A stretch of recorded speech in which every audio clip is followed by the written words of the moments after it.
उत्तराखंड और हिमाचल प्रदेशे भयावह प्राकृतिक दुर्योग। देहरादूने मेघभांगा बृष्टि, क्षतिग्रस्त होटेल, दोकान, घरबाड़ी। हिमाचल प्रदेशेर मांडिर छवि देखते पाচ্ছেন। प्रबल मेघभांगा बृष्टिते एकेबारे दुर्योगेर मध्य सेखानकार मानुष।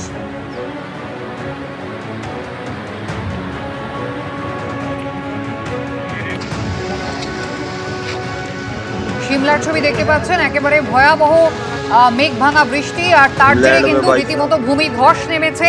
ঘরবাড়ি ভেঙে গিয়েছে, রাস্তায় দাঁড়িয়ে থাকা গাড়ি একেবারে উল্টে গিয়েছে। দেহরাদূন उत्तराखंडेर एकाधिक জায়গায় ধস নেমেছে, একজনের মৃত্যু হয়েছে বলে খবর।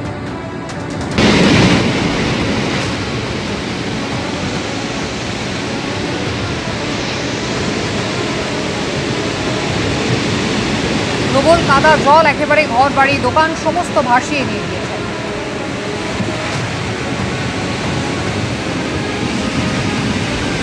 বারবার বিপর্যয়ের মুখে উত্তর ভারত। उत्तराखंड और हिमाचल प्रदेशे बारबार এবছর দেখা গিয়েছে মেঘভাঙা বৃষ্টি এবং তার জেরে ভূমিধস। ক্ষতিগ্রস্ত হচ্ছেন সেখানকার মানুষরা।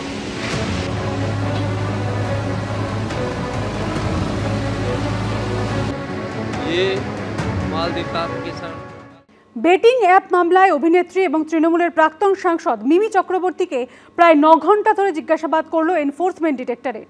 आज डेके पाठानो हयेछे अभिनेता अंकुश हाजरा और उर्वशी राउतेलाके। सूत्रेर दाबी, गोयेन्दारा जानते चाइछेन बेटिंग ऐप बेआईनी जेनेও केन तारकारा तार प्रचार करेछिलेन और तार जोन्नो कत टाका पेयेछिलेन तारा। मिमी चक्रवर्ती, अंकुश हाजरा और उर्वशी राउतेला सोमवारই प्राक्तन तृणमूल सांसद मिमी चक्रवर्ती के प्राय 9 घंटा धरे मैराथन जिज्ञासाबाद करल एनफोर्समेंट डिरेक्टरेट। सोमवार सकाल 10:50 नागाद नथिपत्र और आईनजीबी के निये दिल्लीते एनफोर्समेंट डिरेक्टरेटर अफिसे पहुंचे जान प्राक्तन तृणमूल सांसद और अभिनेत्री मिमी चक्रवर्ती। सकाल 11टा नागाद मिमी चक्रवर्ती के जिज्ञासाबाद करा हय।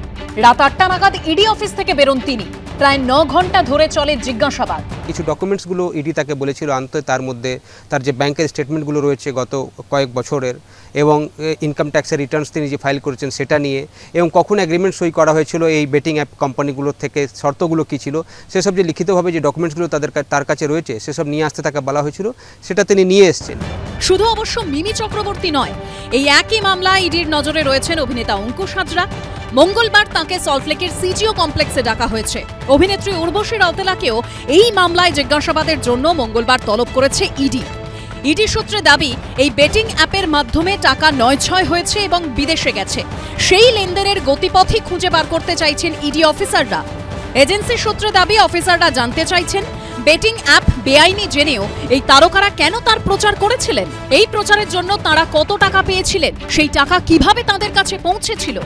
এদিকে দিল্লিতে প্রাক্তন তৃণমূল সাংসদ এবং অভিনেত্রী মিমি চক্রবর্তীকে যখন ইডি জিজ্ঞাসাবাদ করছে তখন এ রাজ্যে তা নিয়ে শুরু হয়ে গেছে রাজনৈতিক চাপানোতর। দেখুন, আমি ওনাকে বলবো যে যখনই ওনাকে তদন্তকারী সংস্থা ডাকবে উনি গিয়ে উনি যতটা জানেন ততটা বলবেন। পশ্চিমবঙ্গের ফিল্ম ইন্ডাস্ট্রি, যেটাকে আমরা টলিউড নামে চিনি, টলিউডের মাধ্যমে যে কালো টাকা যে সাদা করা হয় এই বিষয়ে কিন্তু কোনো সন্দেহের অবকাশ নেই এবং সেক্ষেত্রে যে সিন্ডিকেট কাজ করে আপনারা ভালো জানেন। অন্যদিকে তৃণমূল আবার একটি ছবির প্রসঙ্গ টেনে ইডিকে কটাক্ষ ছুড়ে দিয়েছে। মিমি চক্রবর্তীকে ইডির তলব যেটা, এটা তো আইনের বিষয়, আইনের পথে চলবে। এই সময় হঠাৎ এই সিবিআই ইডি এদের ব্যবহার করে এইভাবে ডেকে পাঠানো, তো আমার তো আবার অন্যরকম একটা মনে হচ্ছে যে রক্তবীজ 2 এর তো প্রমোশন চলছে। তা রক্তবীজ 2 মিমি হচ্ছে নায়িকা, অঙ্কুশ হচ্ছে ভিলেন, তো এ তো শিবপ্রসাদ ওদের তো উচিত প্রিমিয়ারে ইডিকে আমন্ত্রণ জানানো। এর আগে এই বেটিং অ্যাপ কাণ্ডের তদন্তে প্রাক্তন ভারতীয় ক্রিকেটার শিখর ধাওয়ান এবং সুরেশ রায়নাকেও জিজ্ঞাসাবাদ করেছিল ইডি। সোমবার মিমি চক্রবর্তীকে প্রায় 9 ঘন্টা ধরে জিজ্ঞাসাবাদ করল ইডি। এ বিষয়ে প্রতিক্রিয়ার জন্য মিমি চক্রবর্তীর সঙ্গে যোগাযোগের চেষ্টা হলেও তিনি ফোন ধরেননি, মেসেজেরও উত্তর দেননি। অঙ্কুশ হাজরাও ইডির তরফ নিয়ে কিছু বলতে চাননি। বিজেন্দ্র সিংহ, উজ্জ্বল মুখোপাধ্যায় ও আশাবুল হোসেনের রিপোর্ট, এবিপি আনন্দ। দক্ষিণ দিনাজপুরে বেটিং মামলায় ধৃত শিক্ষকের বাড়িতে উদ্ধার হলো কাঁড়ি কাঁড়ি টাকা। বালুরঘাটে শ্বশুর বাড়ি এবং গঙ্গারামপুরে শিক্ষকের বাড়ি থেকে প্রায় 1,35,00,000 টাকা উদ্ধার করেছে পুলিশ। কিছু টাকা পুলিশ পকেটে পুরেছে। কটাক্ষ ছুড়ে দিয়েছে বিজেপি, পাল্টা জবাব দিয়েছে তৃণমূল।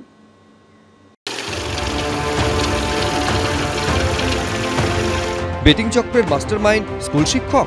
দক্ষিণ দিনাজপুরে শিক্ষকের বাড়ি ও শ্বশুর বাড়িতে টাকার পাহাড়, উদ্ধার প্রায় 1,35,00,000 টাকা। বেটিং অ্যাপের মামলায় ইডির তলবে সোমবার দিল্লিতে হাজিরা দিয়েছেন প্রাক্তন তৃণমূল সাংসদ ও অভিনেত্রী মিমি চক্রবর্তী। অভিনেত্রী উর্বশী রাউতেলা ও অভিনেতা অঙ্কুশ হাজরাকেও তলব করেছে এনফোর্সমেন্ট ডিরেক্টরেট। এরই মধ্যে দক্ষিণ দিনাজপুরে বেটিং মামলায় গ্রেফতার হওয়া শিক্ষকের বাড়িতে উদ্ধার হলো কাঁড়ি কাঁড়ি টাকা। বেটিং চক্রে জড়িত থাকার অভিযোগে এর আগে গঙ্গারামপুর থেকে পিন্টু ঘোষ নামে এক ব্যক্তিকে গ্রেফতার করা হয়। সূত্রের খবর, তাকে জেরা করে বিশাল দাস ও অপূর্ব সরকারের হদিশ মেলে। শুক্রবার গ্যাংটক থেকে দুজনকে গ্রেফতার করে পুলিশ। অপূর্ব সরকার গঙ্গারামপুরের নয়াবাজার হাই স্কুলের বিজ্ঞানের শিক্ষক। রবিবার তাকে সঙ্গে নিয়ে বালুরঘাটের শ্বশুর বাড়িতে হানা দেয় পুলিশ। সেখানে বেডরুম থেকে উদ্ধার হয় 7 লক্ষ টাকা। পুজোর ঘরের ট্রাঙ্ক থেকে 3টি পুটলিতে 1,17,00,000 টাকা উদ্ধার হয়। মানে এখানে কি রেখেছিল? টাকা রেখেছে না? এই টাকাটা কোথায় থেকে পেয়েছে?